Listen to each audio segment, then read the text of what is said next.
अणम लोग्यमुव गयाणम नमो सया सव सिद्धाणम इक्को वीण मुक्कारो जिनवर वस्त हस्त बद्ध मानस संसार सागराओ तारे नरम व नारिम व अहो अहो श्री सदगुरु करुणा सिंधु अपार आप मर पर प्रभु करो अहो अहो उपकार। अनंत शुद्ध आत्माओं को नमस्कार। शुद्ध आत्म स्वरूप प्राप्ति का लक्ष्य जिनका बन चुका प्रयत्नशील उन सभी साधकों को नमन नमन नमन। प्रभु परमात्मा देवाधिदेव भगवान महावीर स्वामी के शासन में राजस्थान की धरती कोटा शहर दानवाड़ी दादावाड़ी परिसर में आप हम सब सत्संग और स्वाध्याय के माहौल में आए दिन बैठने में मन को मना के तैयार करके आने वाले आते हैं। सत्संग में मनुष्यत्व का विकास कैसे हो। मानव का चोला तो मिला, मानव का शरीर तो मिला, और मानव के शरीर मिलने में पूर्व का अतीत का पुण्य प्रबल रहा, कई अच्छे कार्य किए होंगे तब ये जीवन मिला। पर इस जीवन में आने के बाद व्यक्ति संपत्ति को, साधन को, सुविधा को, अपने मन के अनुकूल माहौल को जितना महत्व देता है उतना महत्व सद्गुणों को नहीं देता है। और कभी कभी तो बाह्य जगत को बटोरने में, बाह्य जगत को बढ़ाने में सद्गुणों की होली जला देता है, और कई व्यक्ति सद्गुणों को कम कर देते हैं, सद्गुणों को गौण कर देते हैं। और महामानव वे होते हैं जो सद्गुणों की हर परिस्थिति में रक्षा करते हैं, सद्गुणों की अभिवृद्धि करते हैं, और सद्गुणों के आधार पे जीवन के व्यवहार में सद्गुण चमकते हैं। जैसे आपने कल गुरुवर्य विचक्षण सिंह जी महाराज के जीवन से संबंधित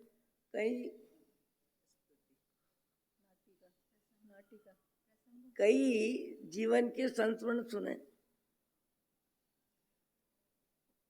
पूरा जीवन तो नहीं आ सकता, पर काफी कुछ देखने पे मालूम पड़ा कि महामानवों का जीवन कैसे होता है।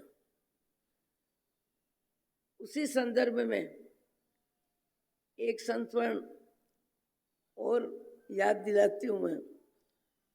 दिल्ली छोटी दादावाड़ी, वहाँ गुरुवर्य श्री मातुश्री के लकवे की बीमारी में स्वयं अपनी उपस्थिति दे रहे थे। साध्वियाँ उनके पास बहुत थी, साध्वियों को भी छोड़ सकते थे और साध्वियों के माध्यम से भी उनकी सेवा हो सकती थी।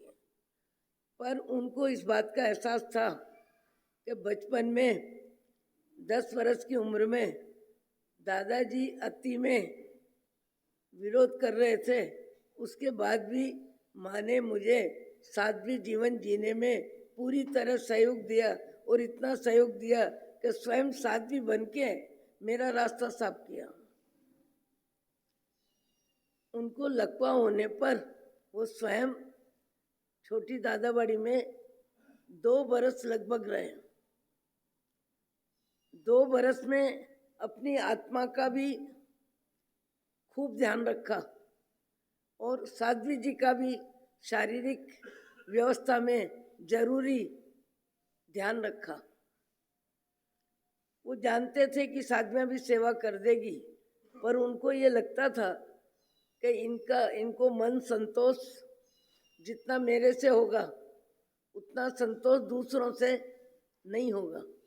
एक साध्वी जी महाराज तपागत परंपरा के, जिन्होंने विचक्षण सिंह जी का नाम वर्षों से सुना था, और सुना था कि एक विशिष्ट आत्मा है, सद्गुणों की संपन्नता है, साधुता है, विनय है, विवेक है, समाज में तेरा मेरा खंडन मंडन करने में जिनकी रुचि नहीं है, और सब में देखूं श्री भगवान, ऐसा उनका दृष्टिकोण है।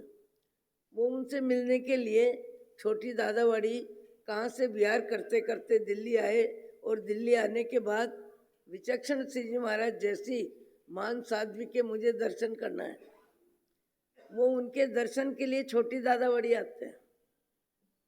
और जो छोटी दादा बड़ी आते हैं वो गेट तक पहुंच गए और गेट तक पहुंचने के बाद भी सोच रहे थे कि इतनी बड़ी साध्वी जी है, इतने महान साध्वी जी है, मिलेंगे, जल्दी मिलेंगे, देर से मिलेंगे, क्या व्यस्तता होगी, समय देंगे नहीं देंगे, कई तरह के विचार उनके भाव जगत में उठ रहे थे।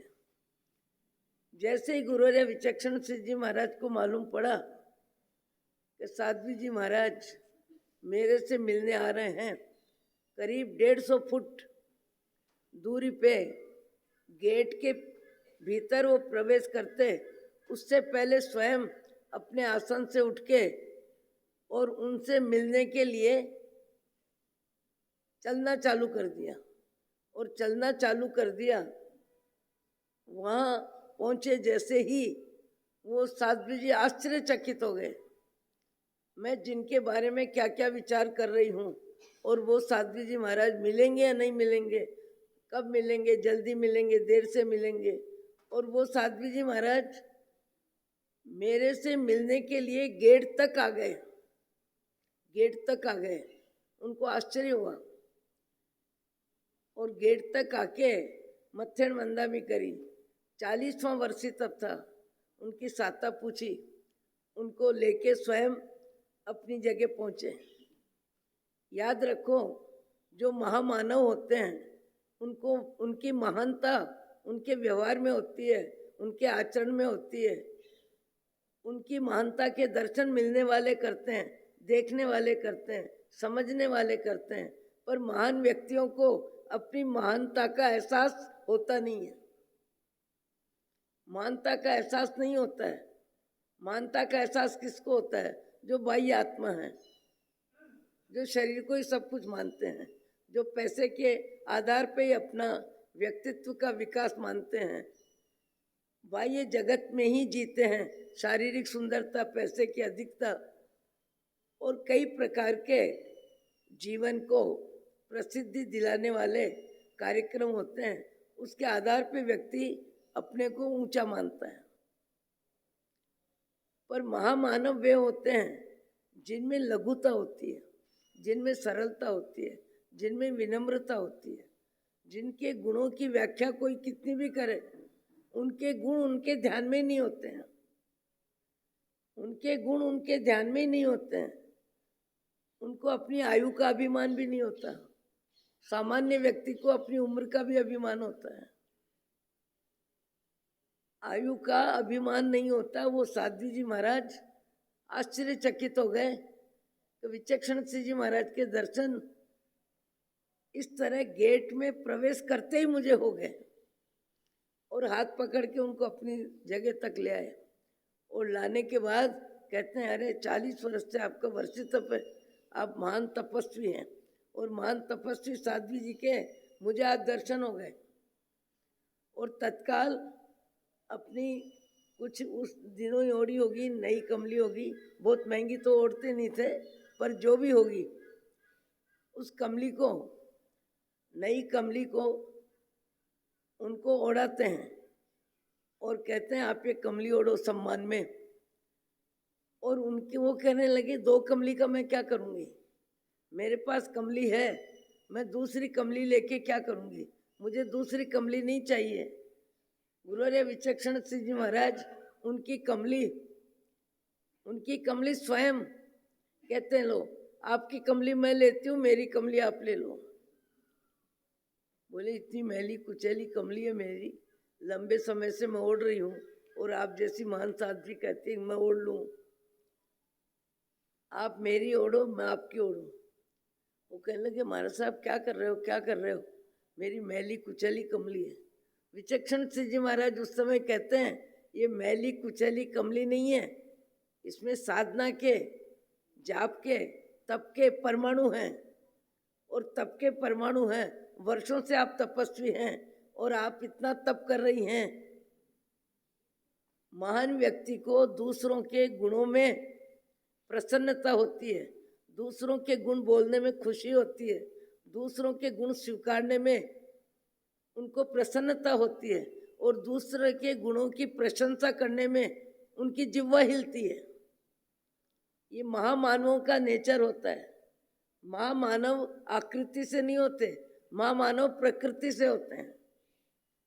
व्यक्ति की पहचान प्रकृति से होती है, आकृति तो अपनी जगह है, पर बाह्य आत्मा और अंतरात्मा जिनको आत्मा का ज्ञान होता है, सद्गुणों की प्रीति होती है, सद्गुणों की बाहर जिनका जीवन होता है, और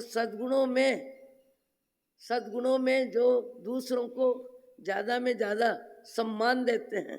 गुणीषु प्रमोदम, गुणी जनों को देख हृदय में मेरे प्रेम उमड़ आवे।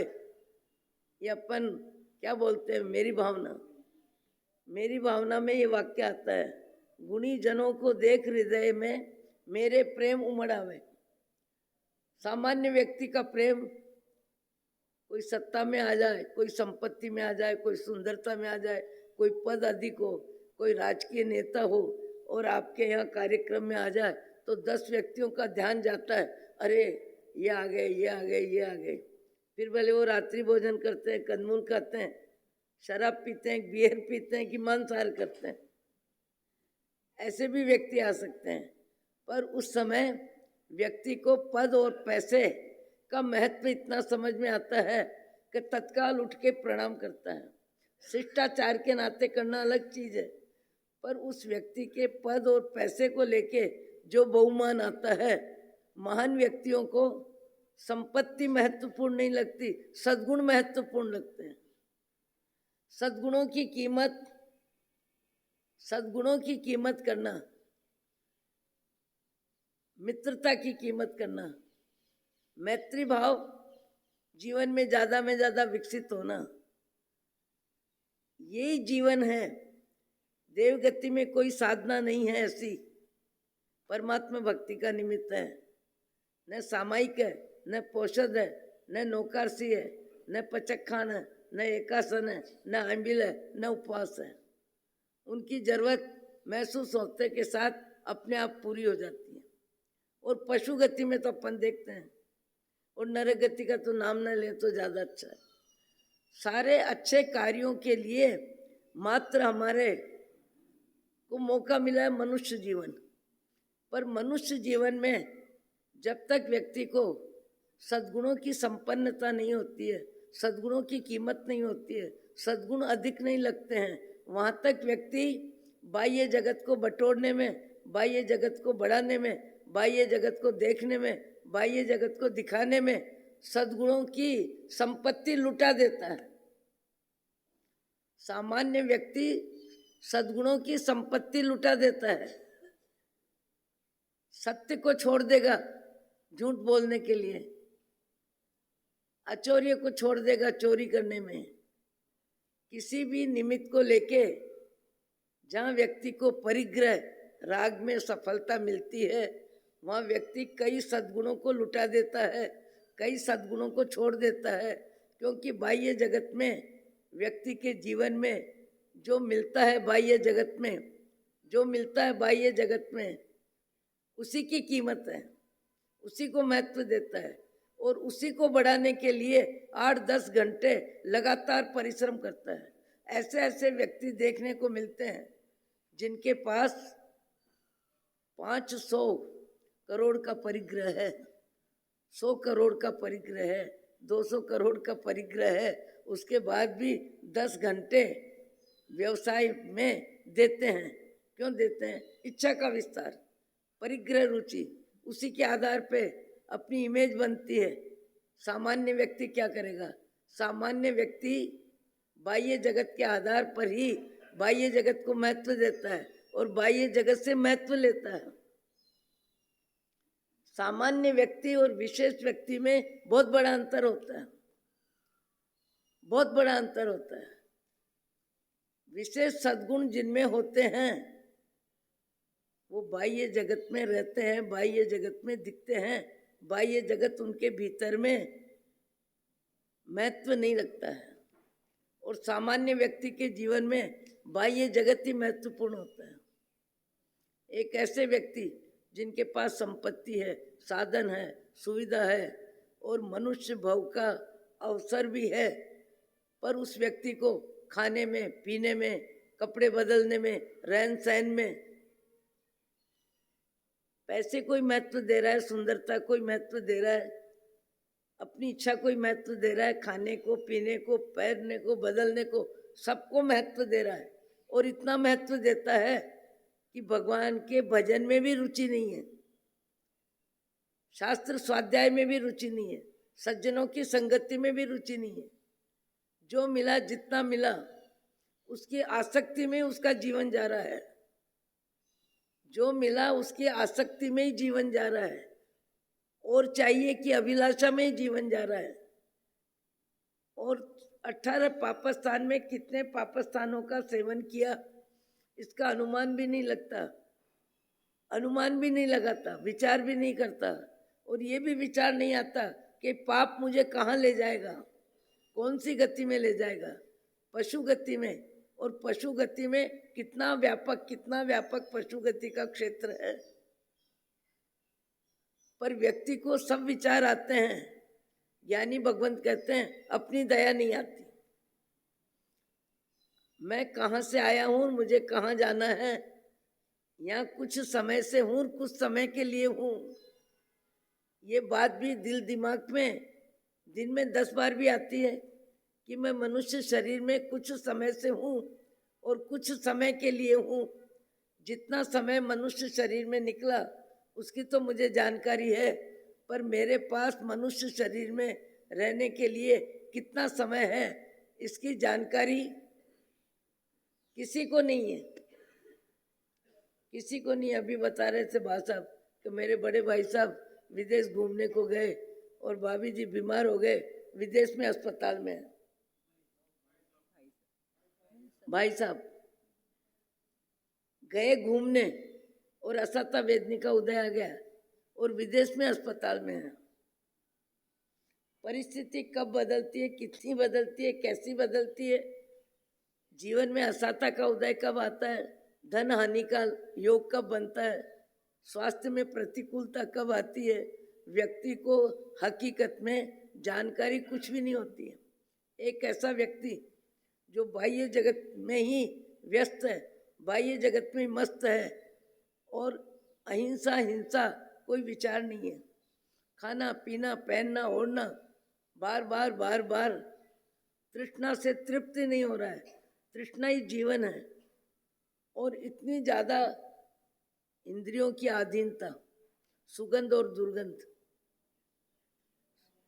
सुगंध और दुर्गंध ये किसका विषय है? नासिका का विषय है। रंग का राग ये किसका विषय है? रंग का राग, पीला नीला काला जो भी ये रंग दिखाई दे रहे हैं, ये रंग किसे आत्मा है अलग बात है, पर दिखाई देने में माध्यम कौन है? आँख। शब्द सुनने में माध्यम कौन है? खाने में बोलने में किसकी ताकत है? जीवा की। और शरीर, ये 5 इंद्रियां हैं। 5 इंद्रियों का व्यवसाय व्यक्ति के जीवन में दिन भर चलता है। आवश्यक अनावश्यक, जरूरत बिना जरूरत, बिना जरूरत बिना जरूरी कितना ही हम श्रवण करते हैं और बिन जरूरी बिना जरूरत के कितने ही शब्दों का उपयोग हम करते हैं। बिना जरूरत रंग का राग करते हैं, जो है उसका तो करते हैं, पर जो नहीं है उसका भी देख देख के राजी होते हैं। ये साड़ी की डिजाइन अच्छी है, ये अच्छा है, ये अच्छा है, ये अच्छा है, अकारण बिना ही अर्थ के, बिना ही जरूरत के। रंग से संबंधित विचार कितने आते हैं दिन भर में। किसी की बिल्डिंग देखते हैं, किसी का कपड़ा देखते हैं, किसी का शोरूम देखते हैं, किसी की दुकान देखते हैं, किसी के मकान की व्यवस्था देखते हैं। आँख से दिखाई देता है, दिखाई देना अलग चीज़ है और देखना अलग चीज़ है। देखने में भाव होता है और दिखने में आँख की योग्यता है। आँख की योग्यता है तो दिखाई तो देगा ही। अब ये पंडाल है तो दिखाई तो देगा, पर इस पंडाल से संबंधित विचार करना या नहीं करना ये अपना अपना विवेक है। किसी का रंग रूप दिखाई दे रहा है, दिखाई दे रहा है, आंख है तो दिखाई देगा, पर उससे संबंधित विचार करना, वो राग द्वेष का भाव करना या नहीं करना, ये खुद की अपनी विचारों की व्यवस्था है। कोई व्यक्ति कपड़ों में भी मन घुमाता है, अपने कपड़ों में भी मन घुमाता है, दूसरों के कपड़ों में भी मन घुमाता है, और मन घुमा के विचार विचार में परिग्रह का बंद करता है। बाह्य जगत में जीने वाला व्यक्ति आवश्यक कर्म बंधन कम करता है, अनावश्यक कर्म बंधन बहुत ज्यादा करता है। देखने में भी करता है, सोचने में भी करता है, सुनने में भी करता है, देखने में भी करता है, सूंघने में भी करता है, और चखने में भी करता है। और जिनका व्यक्तित्व बहुत ऊंचा होता है वो बाह्य जगत में जीते हैं, पर बाह्य जगत को देख के और बाह्य जगत को दिखाने में उनकी रुचि नहीं होती है। पर वो बा साहब ऐसे थे, बाह्य जगत में रचे पचे थे। खाने की क्वालिटी बदलना दिन में 4 बार, स्वाद की अधीनता, कपड़े बदलना 3 बार, स्नान करना 2 बार, चेहरा बार बार टॉवल से साफ करना, कई प्रकार की, कभी रस पीते हैं, कभी कुछ। ऐसा जीवन जीने वाला व्यक्ति जिसे 60-70 बरस आ रहे हैं, एक दिन विचार आया, अरे मेरी आंखों के सामने सब जा रहे हैं, सब यानी परिचित भी जा रहे हैं, पड़ोसी भी जा रहे हैं, रिश्तेदार भी जा रहे हैं, कम उम्र में भी जा रहे हैं, अधिक उम्र में भी जा रहे हैं, मेरी आंखों के सामने कई चले गए, तो कदाच मेरा नंबर भी आएगा तो सही जाने में, मेरा नंबर भी आएगा तो सही जाने में। और मुझे तो इस जीवन में बहुत रुचि है, बहुत आकर्षण है, खाने में, पीने में, पहनने में, ओढ़ने में, यहाँ तक कि एक मक्खी मच्छर भी शरीर पे न बैठे इतनी सावधानी रखता है वो व्यक्ति। मेरे बाथरूम में दूसरा बाथरूम न करे इतना भी ध्यान रखता है। कई प्रकार का व्यक्ति ध्यान रखता है, और वो व्यक्ति तो बाह्य जगत अनुकूलता इतनी ज्यादा मिली, और अनुकूलता जितनी मिली उससे ज्यादा अनुकूलता की आसक्ति, और अनुकूलता से मन बंधा हुआ है, मन बंधा हुआ है अनुकूलता से। हमारा सबका जीवन अनुकूलता से बंधा हुआ है। शब्द की अनुकूलता चाहिए, वस्त्र की अनुकूलता चाहिए, भोजन की अनुकूलता चाहिए, बैठने की जगह, कपड़ों की अनुकूलता, बातचीत में अनुकूलता, हमें अनुकूलता ही चाहिए, मिले या न मिले। पर अनुकूलता की मानसिकता व्यक्ति की बनी रहती है, प्रतिकूलता से छुट्टी नहीं मिलती है। प्रतिकूलता कई प्रकार की जीवन में मिलती है, पर प्रतिकूलता में मन अशांत होता है और अनुकूलता में मन राजी होता है। ये जीव की अनंत काल से बनी हुई मिथ्या मान्यता है। वो व्यक्ति 70-80 वर्ष की उम्र में सोचता है कि अब क्या होगा, जाना पड़ेगा क्या, जाना तो पड़ेगा, जन्मा है सो जाएगा राजा रंग फकीर, जाना तो पड़ेगा। कुदरत की ऐसी व्यवस्था है, प्रकृति की ऐसी व्यवस्था है, सर्दी गर्मी वर्षा अपने समय में तीनों ऋतु बदलती है। व्यक्ति जन्मता है और मरता है, वहां तक शरीर का परिवर्तन, उम्र का परिवर्तन होता ही रहता है। मिलने वाले बिछुड़ते हैं, नए व्यक्ति मिलते हैं, मिलना और बिछुड़ना भी चालू ही रहता है। पुण्य और पाप का फिल्म, पुण्य पाप की फिल्म बदलती रहती है। उस व्यक्ति को लगा मैं इतना शरीर से संतुष्ट हूँ, व्यवस्था से संतुष्ट हूँ, मन के अनुकूल मुझे सब मिल रहा है, पर अब मेरी उम्र शायद मुझे भी मजबूर कर रही है कि कभी जाना पड़ेगा क्या। चिंता हो गई। चिंता क्यों हो गई? न दान दिया, न भगवान का भजन किया, न दीन दुखों की हमदर्दी से, करुणा भाव से सेवा की। केवल बाह्य जगत की शारीरिक जिंदगी में जो अनुकूलता मिली, उस अनुकूलता में ही उसकी आसक्ति है। एक रोज बात ही बात में किसी संत के पास पहुंच गया और संत के पास पहुंच के पूछता है, महाराज आपको जानकारी है क्या? आप किसी का आयुष्य बता सकते हैं क्या? भाई तुमको क्या जरूरत है? मुझे आपसे जानकारी चाहता हूँ कि मेरी मौत आएगी तो निश्चित, पर कब तक आएगी आप बता सकते हैं क्या? संत कहते हैं, बता सकता हूँ या नहीं बता सकता हूँ, पर ये बताओ तुमको पूछने की जरूरत क्या है? जरूरत क्या है? पूछ के करोगे क्या? पूछने से तुमको लाभ क्या होगा? पूछने से हो सकता है तुम्हें और अशांति हो जाए, तो पूछ के क्या करोगे? जिस समय जो दुख आएगा वो सहन करना ही है।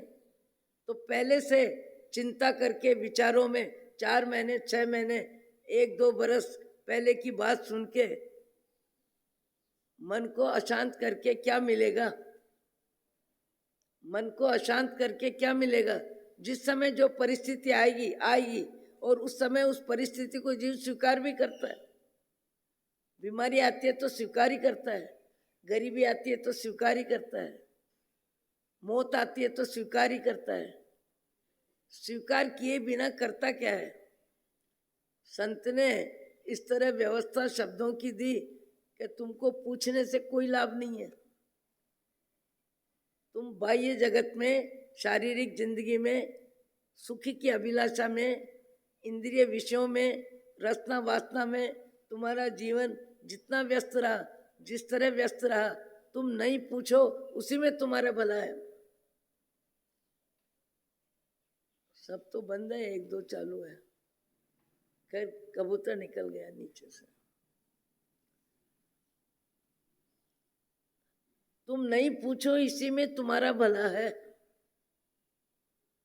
क्योंकि तुमने जीवन में भले कार्य कितने किए इसकी लिस्ट तुम्हारे पास होगी नहीं, ऐसा मेरा अनुमान है। तो पूछ के क्या करोगे?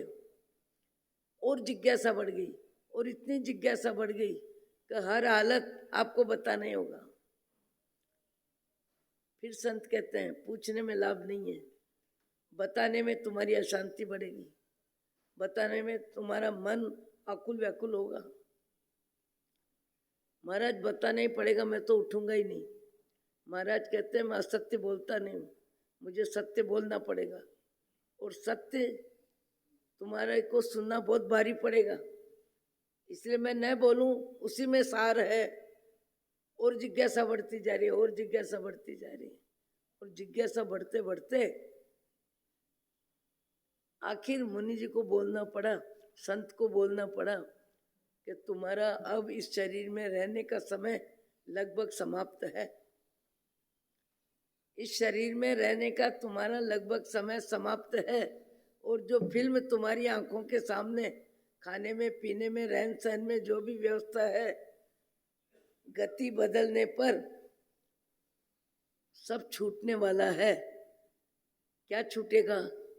तो बोले शहर भी नहीं छूटेगा, तुम्हारा गांव भी नहीं छूटेगा, परिवार भी नहीं छूटेगा, मकान भी नहीं छूटेगा। बहुत राजी हो रहा है। परिवार भी नहीं छूटेगा, गांव भी नहीं छूटेगा, व्यापार भी नहीं छूटेगा, मोहल्ला भी नहीं छूटेगा, मकान भी नहीं छूटेगा। और फिर क्या दिक्कत है? सब कुछ यही मिलेगा, यही मिलेगा, जो है वही मिलेगा। फिर महाराज ये तो बताओ क्या छूटेगा, क्या छूटेगा और क्या मिलेगा? तब संत कहते हैं कि मनुष्य शरीर छूटेगा और तिर्यंच गति मिलेगी, और कहीं नहीं जाओगे। तुम दुर्गंध के प्रति अति द्वेष करने वाले जीव हो, इसलिए कुदरत तुम्हें अपने ही कमरे में, अपने ही कमरे की मोरी में पचरंगी कीड़ा बनोगे। क्या सुनने को मिला? सब कुछ नहीं छूटेगा। अरे सब कुछ छूट गया, बचा क्या? बचा क्या? कुछ नहीं छूटेगा। गांव नहीं छूटेगा, मोहल्ला नहीं छूटेगा, मकान नहीं छूटेगा, परिवार नहीं छूटेगा, पैसा भी नहीं छूटेगा, सब छूट गया। तुम्हारा पांचों इंद्रियों का राग, विषयों की आसक्ति इतनी ज्यादा रही कि भाग्य का उपयोग बाह्य जगत में, शारीरिक जिंदगी में, जीने की व्यवस्था में 3 बार तुम स्नान करते हो, 4 बार मुंह पोंछते हो, 2 बार बाल बनाते हो, 3 बार कपड़े बदलते हो और शरीर को देखते हो और राजी होते हो। शरीर को देखते हो, राजी होते हो, और देखने के लिए 3-4 बार आईने में देखता है व्यक्ति। अरे चेहरा तो वही है, फिर भी अपना चेहरा कैसा लग रहा है, ये कपड़े कैसे लग रहे हैं, ये कपड़े मुझे कैसे जच रहे हैं। इस चक्कर में 3-4-5-7 बार व्यक्ति आईना ऐसी जगह रखता है, बार बार आईने के सामने जाता है और आईने के सामने जाके अपनी ड्रेस को, अपने चेहरे को, अपनी लीपा पोती के बाद बार बार देख के क्या देखता है, मैं कैसा लग रहा हूँ, मैं कैसा लग रहा हूँ, मैं कैसा लग रहा हूँ। अरे तू लग रहा है, तू तो अरूपी आत्मा है। तेरा रंग नहीं, तेरा रूप नहीं, तेरे में गंध नहीं, तेरे में स्पर्श नहीं, तू दिखने वाला नहीं, तू तो देखने वाला है, जानने वाला है, समझने वाला है। ये तो पुद्गल पिंड है, ये तो सब पुद्गल पिंड है, हाड़ मांस का पुतला है। और हाड़ मांस के पुतले में भीतर में जो है, कुदरत ने चमड़े की चादर बहुत अच्छी पहना दी है, तो चमड़े की चादर देख करके तू राजी हो रहा है। संत ने जैसे ही कहा पचरंगी कीड़ा, हाल बेहाल हो गए। संत ने कहा, मैंने कहा था मत पूछो। हाल बेहाल हो गए, आंखों में पानी आ रहा है। अरे मैं तो दुर्गंध नाम की चीज सहन नहीं कर सकता। मैं बाथरूम में किसी को जाने नहीं देता था और मुझे बाथरूम का पचरंगी कीड़ा बनना पड़ेगा, पचरंगी कीड़ा बनना पड़ेगा। अरे महाराज, हाल बेहाल है, श्वास ऊंची नीचे हो रही है, मन आकुल व्याकुल हो रहा है, समय काटे नहीं कटेगा। अब होगा क्या? 7 दिन कैसे निकलेंगे? जैसे तैसे समय पास कर रहा है और बेटे को बोल रहा है, हे बेटा मेरी बात सुन कि मैं 7 दिन में यदि यहाँ से मरता हूँ तो तुझे भरोसा करना पड़ेगा और मेरे बाथरूम की मोरी में पचरंगी कीड़ा यदि तुझे दिखाई दे तो देखना और ठीक से देखना, और देख करके तत्काल पत्थर फेंक के मेरी जिंदगी समाप्त कर देना। मुझे कीड़े के रूप में नहीं जीना है, मुझे मोरी में नहीं जीना है, मुझे ऐसी गंध में नहीं जीना है। इतना काम तू करना। बेटा कहता है ऐसा होगा ही नहीं, और होगा तो मैं क्या करूं? मैं कैसे, आप कहते हो मेरा जीव होगा पचरंगी कीड़ा, मैं बाप के जीव को कैसे मारूं? मैं कैसे हिम्मत करूंगा? ये बात तो मेरे को समझ में नहीं आती है। बाप कहता है कैसे भी सुन, कैसे भी मान, मुझे कीड़े की जिंदगी में नहीं जीना है। तुझे मेरे कीड़े के शरीर में तेरी पिता की आत्मा को शरीर बदलने में तेरे को मौका देना ही पड़ेगा। और कैसे भी बाप समझाता है और बेटा मजबूरी में कैसे भी बाप की चित्त की शांति के लिए हाँ करता है। पर 7वें दिन मौत आती है और 4-5-7 दिन के बाद पचरंगी कीड़ा मोरी में दिखता है। पर मोरी में जब कीड़ा दिखता है और बड़े मन को मजबूर करके, मन को मना के कैसे भी पत्थर फेंकने की कोशिश करता है, उस समय वो कीड़ा पत्थर की मार नहीं खानी है, इसलिए अपने आप को जगह बदल देता है, जगह बदल देता है। ये सच्चाई समझने जैसी बात है कि जब जीव जिस शरीर में जाता है उस शरीर को मैं मानता है और मैं मानता है, फिर उस शरीर के प्रति उसका मोह हो जाता है। जहाँ जो मिलता है, जहाँ रोटी में आपका मन है, घास में भी गाय बैल का उतना ही मन है, सुअर का बिष्टा में भी उतना ही मन है। जब जीव को जो शरीर मिलता है उस शरीर में अज्ञान में मिथ्यात्व में जब तक आत्मा का ज्ञान नहीं होता है वहाँ तक जीव को मैं की मान्यता हर शरीर में रहती है। इसलिए किसी भी शरीर में कोई जीव मरना नहीं चाहता है। इसलिए भगवान महावीर का संदेश है, जीवो और जीने दो,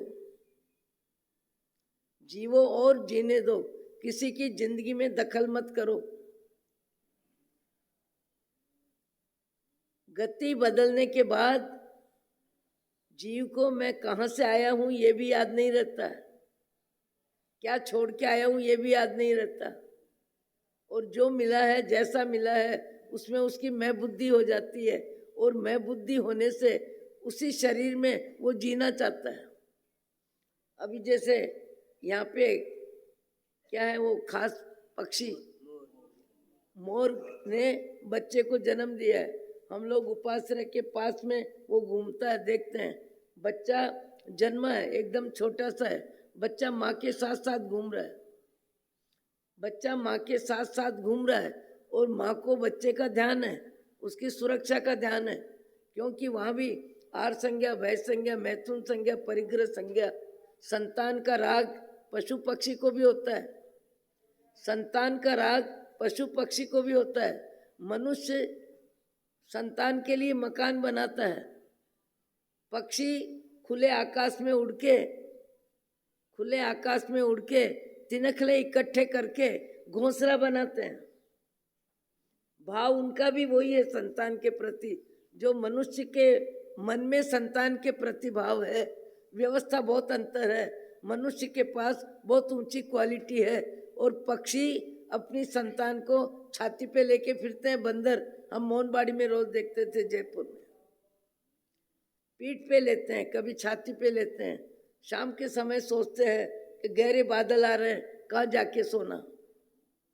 150 बंदर एक तरफ सोने की व्यवस्था जमाते हैं, खाने का कहीं मालूम पड़ता है तो दौड़ के जाते हैं, किसी का फ्रिज खोलते हैं, किसी का फल लेते हैं, किसी से लड़ने के लिए ताकत लगाते हैं। यदि मालिक पत्थर फेंकता है तो बंदर डराता है। डराता क्यों है? उसको जो मिले है वो खाना है। आर संज्ञा, भय संज्ञा, मैथुन संज्ञा, परिग्रह संज्ञा, ये 4 संज्ञा 1,84,000 योनि में सब जीवों को होती है। आपको हमको मनुष्य भाव इसलिए मिला है कि हम सच्चाई को जाने, सच्चाई को समझें, और सच्चाई को जीने के लिए मन को तैयार करें, मन को तैयार करें। महामानव वे होते हैं जो सद्गुणों की संपन्नता की सुरक्षा करते हैं, सद्गुणों की संपन्नता की सुरक्षा करते हैं। सामान्य व्यक्ति वो होते हैं जो बाह्य जगत को बटोरने में, बाह्य जगत को बढ़ाने में, बाह्य जगत को देखने में और बाह्य जगत को दिखाने में सद्गुणों की होली जलाते हैं। कई सद्गुणों को लुटा देते हैं, कई सद्गुणों को खत्म करते हैं। छोटी छोटी क्रियाओं में मैंने कल ही बताया था, कल के व्याख्यान में बताया था कि तो सद्बुद्धि हो तो ही व्यक्ति को सद्गुण समझ में आते हैं, और दुर्गुण से अपने आत्मा को दूर करने का भाव आता है। वो पचरंगी कीड़ा अब बेटा मारने की कितनी बार प्रयत्न करता है, बाप की इजाजत है, बाप की आज्ञा है, पर जितनी बार वो कोशिश करता है उतनी बार दबक जाता है, हट जाता है। क्यों? जीव को जब जो शरीर मिलता है उसमें मैं बुद्धि होती है। जैसे आपको मेरे को मनुष्य शरीर मिला है, मनुष्य शरीर है, शरीर में आत्मा है, आत्मा है तब तक ही शरीर की सारी व्यवस्था है, सब जानते हैं। आत्मा निकलने के बाद तो इस शरीर को केवल राख में बदलते हैं, केवल राख में बदलते हैं। वो भी घर के ही व्यक्ति जानकारी देते हैं और घर के व्यक्ति ले जाते हैं, और सारा घर का सामान, परिग्रह, सोना चांदी, परिवार के सदस्य सब छूटते हैं, पर जाने वाले की आंख में एक आंसू नहीं आता है। अर्थी में जो उठता है उसे एक आंसू नहीं आता है। क्यों? अब केवल शरीर खाली खम है, खाली खम शरीर है, शरीर में आत्मा नहीं है। आत्मा के बिना जानकारी, सुख दुख का अनुभव शरीर को नहीं होता है, आत्मा की उपस्थिति में होता है। इस भाव में यदि हम आत्मा की उपस्थिति को स्वीकार करते हैं, स्वाध्याय करते हैं, महापुरुषों की प्रार्थना करते हैं और महापुरुषों की गुणों की पूजा करते हैं और अपने अवगुण कम करने में ताकत लगाते हैं, तो हमारा मनुष्य जीवन सफल हो सकता है। अन्यथा लाखों लाखों वर्ष तक देख लो, ये सामने कबूतर बैठे हैं, इनके पास कोई कमरा नहीं है, कोई मकान नहीं है, कोई सोने की व्यवस्था नहीं है, कोई खाने की व्यवस्था नहीं है। मनुष्यों की दया पे जो चुगा डाला जाता है उसके चुगने के लिए 10-5 चक्कर लगाते हैं, 2-4 चक्कर लगाते हैं और जितना मिलता है ले लेते हैं। पर इसमें भी यदि कोई साफ कार से निकलती है रोड पे, बड़े शहरों में ऐसी जगह भी चारा डालते हैं कि जहाँ वाहन निकलते हैं तो ये सावधान रहते हैं। वाहन निकल रहा है, कार निकल रही है, स्कूटर निकल रहा है, व्यक्ति निकल रहा है और इनको लगता है कि हमारी तकलीफ की संभावना है, तो खाना छोड़ के उड़ जाते हैं, तत्काल उड़ जाते हैं। क्योंकि जिस समय जो शरीर मिलता है उस शरीर में जीव की मैं बुद्धि होती है, तत्काल उड़ जाते हैं, उड़ के इधर उधर घूम के फिर आते हैं। पर फिर भी अपने जीव की रक्षा करना, मैं कबूतर के शरीर में हूँ, मैं कबूतर ही रहूँ, मैं मनुष्य शरीर में हूँ, मैं मनुष्य शरीर में ही रहूँ, ये सारे जीवों की व्यवस्था होती है। और आत्मज्ञान होने के बाद शरीर में जीव रहता है। शरीर को मैं मानने की मोह बुद्धि, असत्य को सत्य मानने की बुद्धि उसकी समाप्त हो जाती है और समाप्त होने के बाद मनुष्य भव में रहते हुए सद्गुणों की जिंदगी जीने का आनंद लेता है, परमात्मा का स्मरण करता है, शास्त्र स्वाध्याय करता है, सज्जनों की संगति करता है, धन से परोपकार करता है, साधु संतों को भी दान देता है, जरूरतमंद को भी देता है, फकीर को भी देता है, गरीब को भी देता है, मांगने वाले को भी देता है और पशु पक्षी को भी देता है। क्यों? दान प्रवृत्ति केवल मनुष्य में है। देवता किसको देंगे? सबके पास भरपूर है। पशु किसको देगा? खुद का ही पता नहीं है, खुद का ही पता नहीं है, किसको देगा? आपको लगेगा महाराज रोज रोज ये बातें बोलते हैं। मुझे तो लगता है मेरा पूरा जीवन इन्हीं विचारों में मेरा राग द्वेष कम हो, शरीर का मोह कम हो, नाम का मोह कम हो, प्रसिद्धि का मोह खत्म हो, शरीर में मैं बुद्धि खत्म हो। शरीर में मैं बुद्धि खत्म होगी तो मोह बुद्धि अपने आप चली जाएगी। मैं बुद्धि है वहीं मोह बुद्धि है। पड़ोस का भी व्यक्ति कोई गरीब है, दुखी है और आपको जानकारी नहीं, उसका ध्यान नहीं आएगा आपको। इनके भाई विदेश गए हैं, घूमने गए हैं, पर विदेश में भाई है और अस्पताल में है, दिन में 50 बार ध्यान आ रहा है। संबंध है, संबंध में ममत्व है, ममत्व में घनत्व है। मोह की जिंदगी ही व्यक्ति को मीठी लगती है, मोह की जिंदगी में ही खारापन भी आता है, मोह की जिंदगी में ही व्यक्ति व्यस्त भी रहता है, मस्त भी रहता है, त्रस्त भी रहता है। आत्मज्ञान के बिना जीव कभी स्वस्थ नहीं रहता।